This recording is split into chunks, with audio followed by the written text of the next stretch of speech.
Good news mga bossing!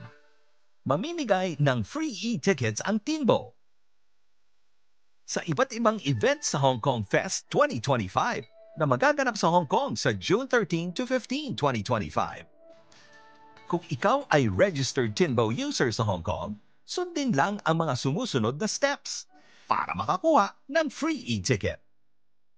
Mag-log in sa Tinbo app. Gamit ang Tinbo, magpadala ng e-gift voucher o ng ipadala cash-in voucher sa Pinas. I-enter ang promo code ng event na gusto mong salihan.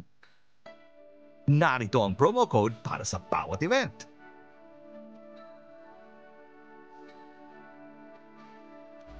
Kapag ikaw ay nag-qualify, makikita mo ang congratulations banner sa Tinbo app homepage.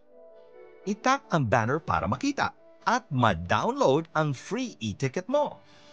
Itago ang kopya ng e-ticket dahil yan ang ipapakita mo para makapasok sa event venue.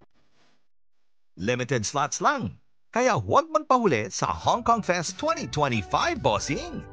Get your free e-ticket sa Tinbo!